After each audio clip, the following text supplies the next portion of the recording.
출애굽기 25장 10절부터 22절까지 말씀입니다.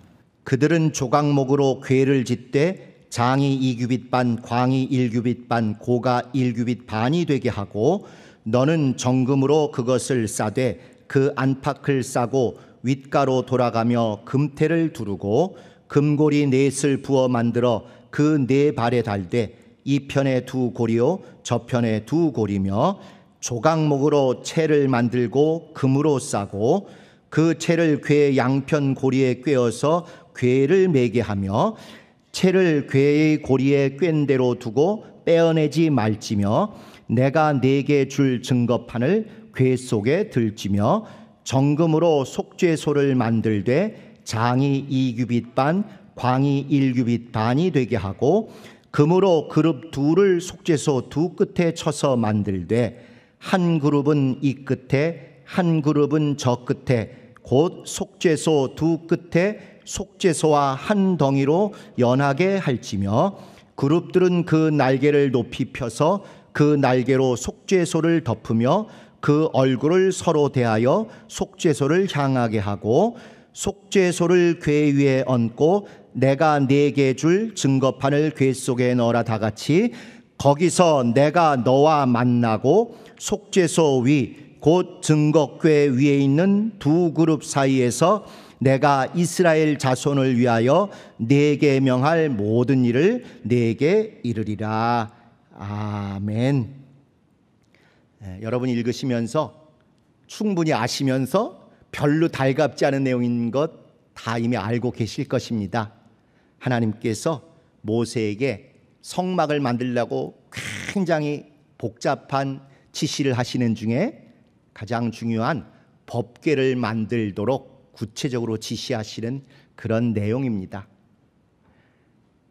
여러 번 읽으셔서 다 외우시죠? 몇 규빗 몇 규빗부터 시작해가지고 참 그게 안 되죠. 그게 제대로 하시는 것입니다. 사실은 이걸 죽자사자 외우는 것 자체가 온전한 믿음, 말씀 중심의 신앙하고는 조금 거리가 있을 수 있는 것이죠. 법궤를 비롯한 구약의 성막을 만들라는 이야기가 무려 3번씩 나옵니다. 그러면 저희들 생각에 하나님이 처음에 말씀하실 때는 자세히 다 기록하지만 그 다음에 모세가 법궤를 실제 만드는 실무진에게 얘기할 때는 이렇게 하나님이 말씀하신 대로 내가 다 얘기했으니 그대로 하세요. 이런 정도만 했으면 우리가 얼마나 출애굽기나 레위기를 쉽게 읽었겠어요. 그런데 똑같은 얘기를 똑같이 또 반복을 해요. 그리고 나중에 지어진 걸 어떻게 지어졌더라를 말씀하신 대로 지어졌더라 한마디 하면 참 편안하게 우리 그래도 믿지요. 그래도 우리 100% 믿을 사람이에요. 그런데도 또 요건 요렇게 저건 저렇게 3번씩 자세히 또 반복한 부분들이 있습니다. 전 개인적으로 왜 이랬는지 모르겠다고 누구 앞에서 투덜투덜 했더니 그 사람이 그래 3번씩 얘기해 줬는데 너 외우니? 그러시더라고요. 3번을 얘기해도 안 외워지긴 하는 것입니다. 자, 우리는 법궤가 무엇인지, 법궤가 어떤 의미인지 다 잘 아시고 계십니다. 근데 오늘 한번 같이 상고하고자 하는 것은 여러분이 이미 법궤에 대해서 알고 있는 내용들을 좀 다른 각도에서 달리 한번 보고자 합니다. 근본은 법궤가 무엇인지도 알고 법궤가 어떻게 역사하는지도 아는데 도대체 하나님은 왜 법궤를 궤짝을 만들라고 하셨을까? 이걸 좀 우리가 근본적으로 하나님께 여쭙고 하나님의 마음 안에 들어가는 체험을 가졌으면 하는 것입니다. 왜 그런 거 하니? 다른 주변의 신들은 이 궤짝을 만들고 궤를 만들고 상자를 만들고 이런 것이 별로 없어요. 전부 자기 얼굴, 자기 형상, 자기 신체 이걸 만들려고 했는데 왜 하나님은 이렇게 법궤를 만들라고 하셨을까? 거기에 대해서 우리가 한번 생각을 해봤으면 좋겠습니다. 그래서 오늘 제목이 하나님의 충격선언, 형상 말고 궤짝으로.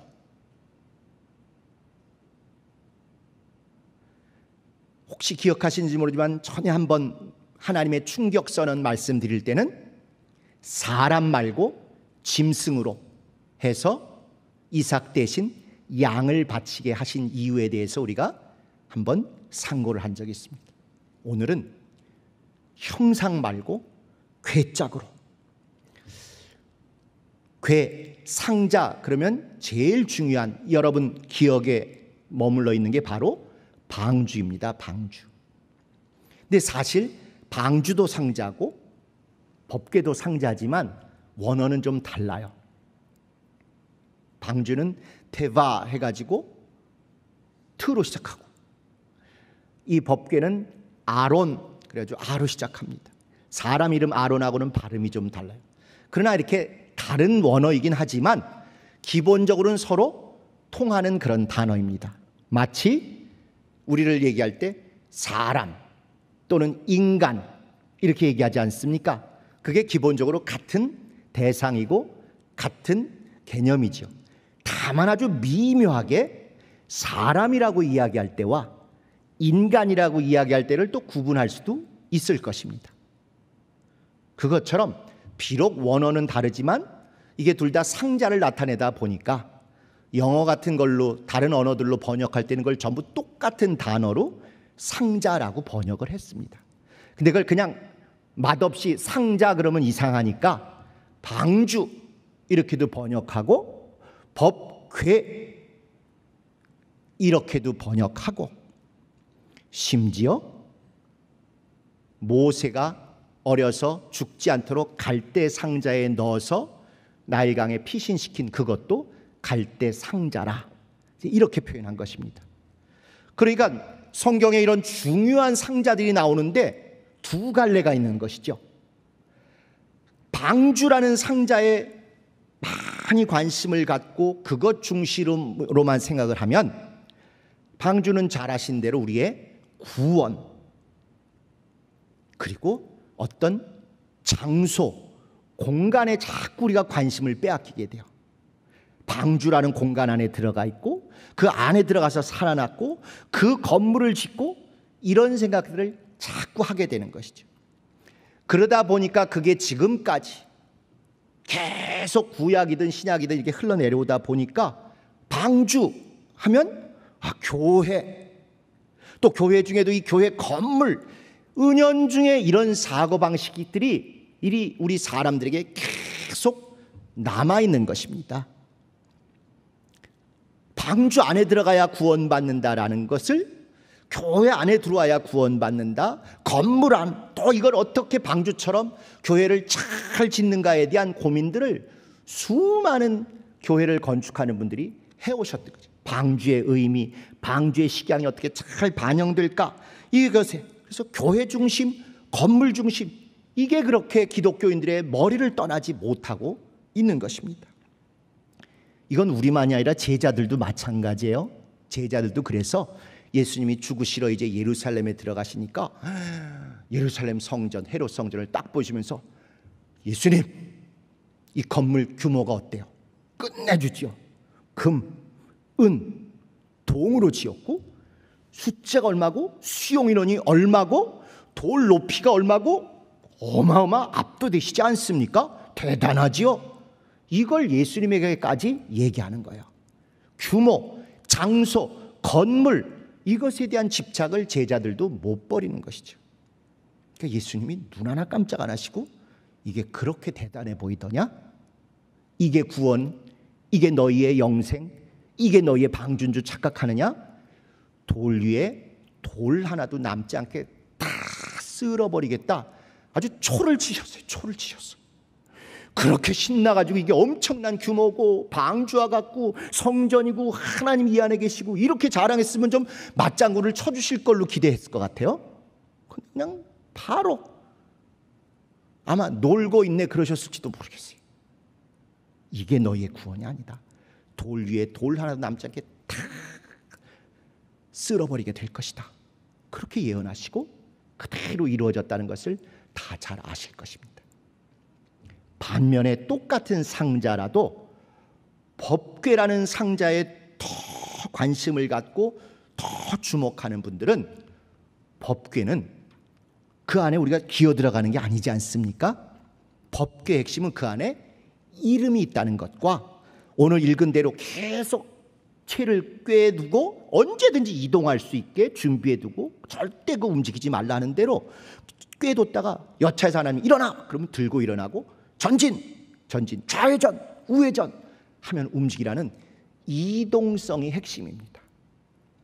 법궤 안에는 하나님이 이름을 두셨다는 게 핵심이고 그 이름 두신 것이 어느 장소에 딱 본드로 붙여져서 고정된 게 아니라 수시로 명령하시는 대로 이동해서 다니고 움직이고 그것이 활동한다.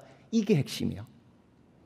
그렇기 때문에 이 법궤의 신앙의 핵심을 제대로 아는 사람들은 이와 같은 이름, 이동 이것이 핵심인지를 알아서 이 상자의 핵심은 바로 예수 이름을 넣어주신 우리 각자 성도가 중요하다는 걸 아는 것입니다.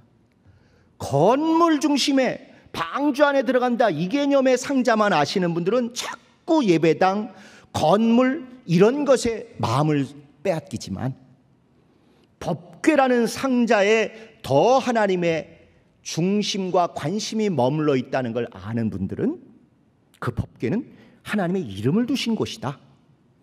그 법궤는 고정형이 아니라 이동형이다. 계속 옮기고 다니고 이런 것들을 아는 것이죠. 그렇기 때문에 정반대의 신앙의 모습들이 얼마든지 똑같은 성경의 하나님의 상자, 하나님의 궤장 이야기인데도 정반대로 어긋날 수 있게 됩니다.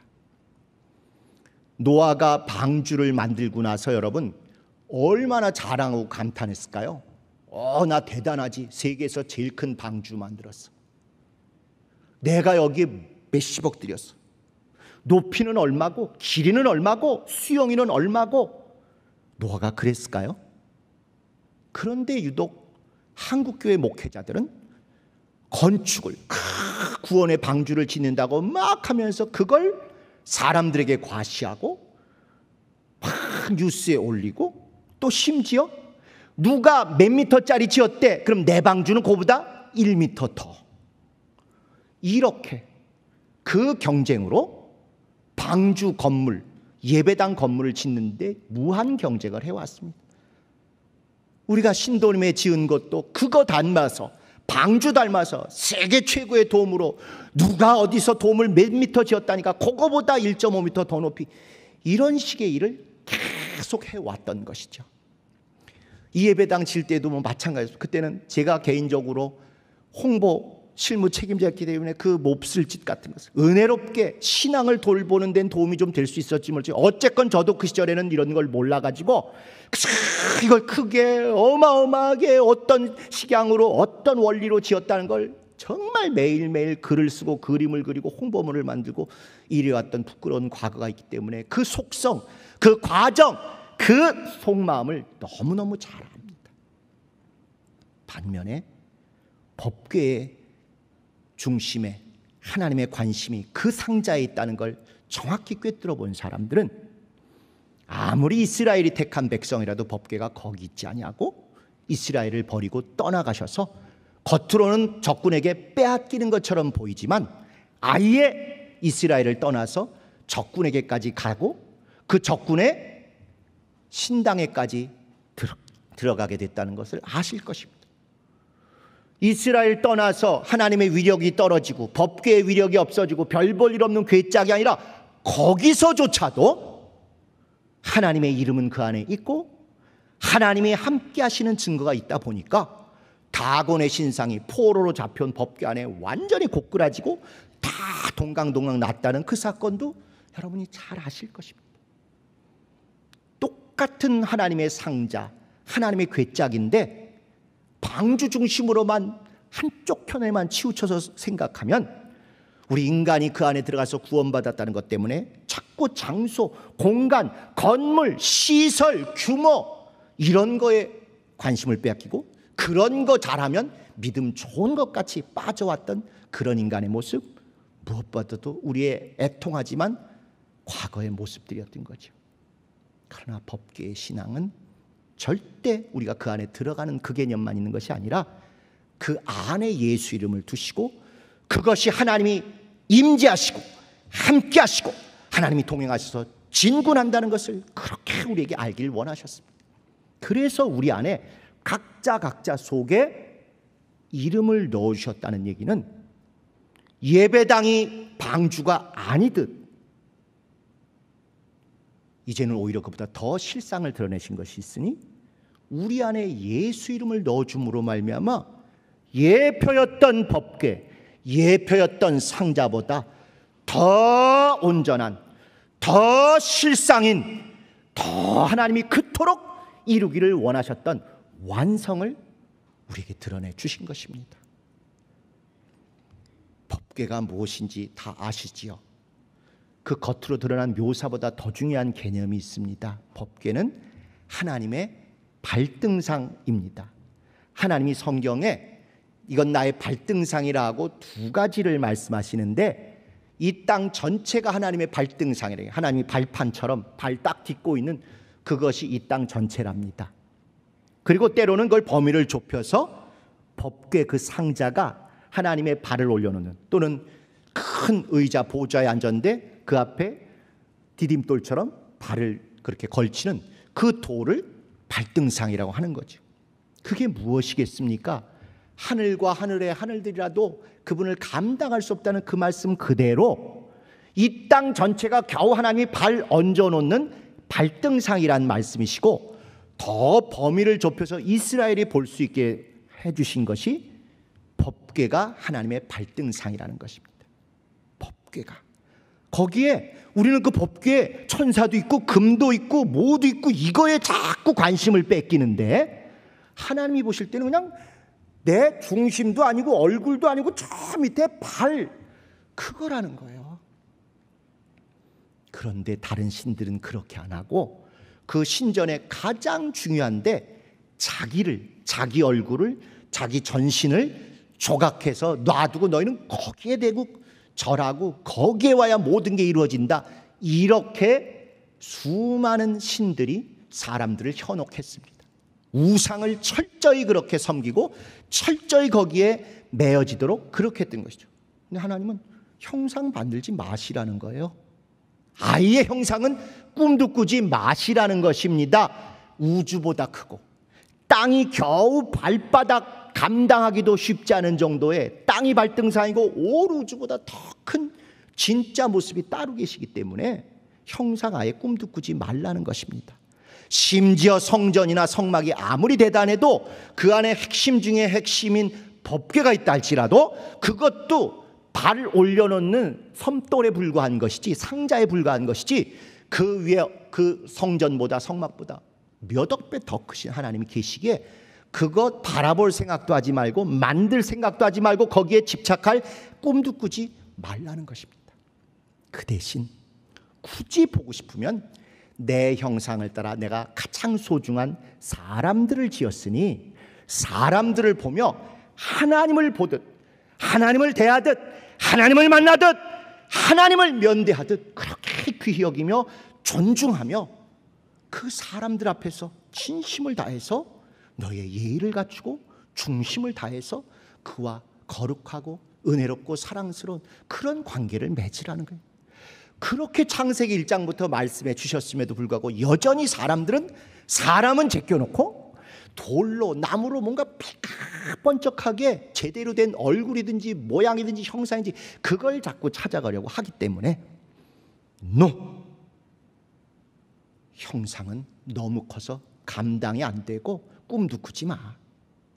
오히려 가장 소중한 하나님의 형상을 사람에게 넣어주었으니 그 사람들을 하나님 보듯 하나님 섬기듯 하나님 대하듯 최선을 다해서 하기를 원하시는 거죠. 그리고 기껏 하나님이 그래도 어딘가 있기를 그렇게 원하니까 내 이름을 여기 뒀다고 이름 둔 이름 상자로 법궤를 우리에게 허락해 주신 것입니다. 그리고 나서는 그 이후에 구약을 전문적으로 연구한 학자들이 연구한 결과 법궤가 있고 이렇게 천사들이 있고 이 위에 하나님의 형상을 이렇게 상상하고 유대인들이 그렸음직한 또는 만들고자 했었음직한 그런 증거들을 발견하고 그런 연구들을 내놓고 있는 거예요. 법궤 그게 핵심이 아니라 그 안에 이름이 핵심이고, 그건 발판에 불과하고, 사실은 그것보다 엄청나게 크신 하나님이 그 위에 있어야 정상인데, 그래야 정상적인 우상 숭배고 정상적인 다른 종교들인데, 하나님은 그거 절대 하지 말라시는 것입니다. 오직 내 이름 여기 있음만 알고, 굳이 형상을 떠올리고 싶으면 정말 하나님의 형상 따라 지음받은 영혼들, 이웃들, 성도들, 사람들, 그들을 존중하고 그들에게 진심을 다하여 하나님을 뵙듯, 하나님을 대하듯, 하나님을 섬기듯, 하나님을 사랑하듯 그들에게 그런 것을 표하라는 것입니다. 그걸 너무도 예수님이 잘 아시니까 긴 말 필요 없이 악인 중에 악인이요, 죄인 중에 죄인이요, 벌어지만도 못한 우리들을 대하시되 성실과 공의와 진심을 다해서 대하신 것이고, 떠나가시면서도 나에게 뭘 갖다 바치고 이런 거 하려고 그렇게 종교심을 발휘하지 말고, 이웃에 있는 어렵고 힘든 사람들을 진심을 다하여 예수 이름으로 하면 그게 나에게 한 것이라고 그렇게 너무도 명쾌하게 우리에게 말씀해 주고 가신 것입니다. 하나님은 이제 더 이상 괴짝이 필요 없는 걸 아셨기 때문에 법궤를 감추어 두셨어요. 방주라고 오해했던 그 성전도 돌 위에 돌 하나 남지 않도록 다 무너뜨리다시피 하시듯이, 그거는 그래도 벽이라도 한쪽 남아있다 그러지 않습니까? 그런데 이제 방주는 아예 흔적도 볼 수 없어요. 오죽하면 그 유명한 스티븐 스필버그라는 사람의 영화인가요? 거기에 잃어버린 성궤를 찾아서, 한자로 그렇게 표현돼, 잃어버린 법궤를 찾아서, 어디 있을까? 그거 찾는 게 심지어 모든, 그래도 유대인 쪽이건 기독교인 쪽이건 그렇게 관심을 가질 정도로 사람들의 마음에 여전히 상자로 남아 있어요. 뭔가 특별한 법궤라고 남아 있는데 아닙니다. 하나님의 사실은 더 큰 충격적인 선언은 그 법궤를 없애고 법궤 안에 있던 이름을 꺼내서 가장 소중한, 예수께서 직접 피 흘려서 최고로 영광스럽고 최고로 거룩하게 만든 성도들 심령 안에 예수 이름을 넣어주므로, 그 금으로 지었던 법궤보다 억만배 비싸고 억만배 귀하고 영원히 소중한 그 성도라는 법궤를 완성하는 것, 거기에 하나님의 최고의 목적이 있으셨던 것입니다. 여러분 집에 냉장고가 됐건 테레비가 됐건 뭐 제품 오면 삐까번쩍한 박스로 포장해 오지요. 예전에 막 나무까지 이렇게 대서 오고, 지금은 나무 못지않게 튼튼한 종이, 스티로폼 이런 걸로 다 오지요. 우리가 그 겉에 껍질 포장재 받으려고 그걸 시킨 게 아니지 않습니까? 그 안에 있는 내가 정말 필요하고 돈 내고 산 중요한 테레비, 냉장고, 컴퓨터 이런 거 꺼내고 나면 그 포장재는 아무리 예쁘고 아무리 깨끗하고 아무리 새 것처럼 보여도 부러뜨릴 거 부러뜨리고, 잘릴 거 자르고, 접을 거 접어서 다 없애고 진짜 소중한 그 물건만 남겨두지 않겠습니까? 바로 하나님이 노아의 방주를 통해서 구원하신 것도, 또 모세를 갈대 방주 네모배 상자배에 넣어서 구원해 주신 것도, 그 구원 자체가 목적이 아니라 그 안에다가 법궤 만드시려고, 법궤의 가장 중요한 핵심인 그 안에 하나님의 이름을 두시려고 그렇게 드디어 완성을 하신 것입니다. 그렇기 때문에 엄청나게 대단하고 정말 하나님 자체인 것처럼 그렇게 믿었던 구약의 법궤마저도 전혀 나타나지 않게 없애시고, 법궤보다 억만배 소중한 예수 이름을 각자 담고 계신 여러분의 심령을 최고의 법궤, 최고의 영광의 도구, 최고의 하나님의 임재, 최고의 하나님이 함께 하시는 그런 증거로 온 우주 안에 그렇게 드러내기를 원하시는 거예요. 우리는 예수 이름 안에 들어가서 구원을 받았습니다. 예수 이름이라는 법, 이 방주 안에 들어가서 구원을 받았어요. 나무로, 종이로, 금으로 지은 그런 방주배가 아니라, 그런 상자가 아니라 예수 이름이라는 영원한 방주 안에 들어가 구원을 받았습니다. 지옥 안 가는, 홍수에 안 빠져 죽는, 나일강에 안 빠져 죽는 구원 정도가 아니라 영원한 영광에 들어가는 구원을 얻었습니다. 그런데 그것보다 억만 배 더 큰 사건은 우리 안에 또 예수 이름을 넣어주셔서 정말 우리가 최고의 법궤보다도 억만 배 더 영원하고 영광스러운 법궤 중에 법궤, 최고 영광의 하나님의 임재의 그런 통로로 우리를 만들어 주셨다는 것입니다. 그래서 우리는 방주에 들어가서 방주라는 상자에 들어가서 구원도 받았지만, 그보다 더 중요한 게 이동하고 예수 이름을 갖고 있고 어디서든지 하나님을 부르며 하나님과 연결되는 예수 이름 가진 지성소, 예수 이름 가진 법궤, 예수 이름 가진 최고의 영광의 그런 상자가 되었다는 것이 우리 최고의 일생의 영광입니다. 그러므로 여러분, 구약의 법궤 안에 들어가 있던 것이 여러분의 심령 안에도 이제는 그보다 더 실상으로 들어가 있어야 되지 않겠습니까? 이미 잘 배워서 다 이해하시고 외우신 것처럼 십계명 돌비가 구약의 법궤에 들어가 있었다면, 여러분은 돌이 아니라 정말 신령한 여러분의 신비에 율법이나 십계명 정도 아니라 영원한 예수의 진리와 자유의 법이 새겨지고 말씀이 더욱더 풍성하고 윤택해야 되지 않겠습니까? 또 정말 그곳에 썩어질 만나를 담은 돌 항아리가 있었다면, 썩어질 양식이 아니라 영원히 썩지 않을 예수의 살과 피에 대한 생생한 체험, 매일매일 성찬이 때만이 아니라 매일매일 예수의 살과 피를 생생하게 체험하고 깨닫고 뭉클할 정도의 그런 예수의 살과 피로 부유하고 풍요하고 충만하고, 그 체험으로 어쩔 줄 모르는 흥분이 매일매일 우리가 있어야 정상 아닐까요?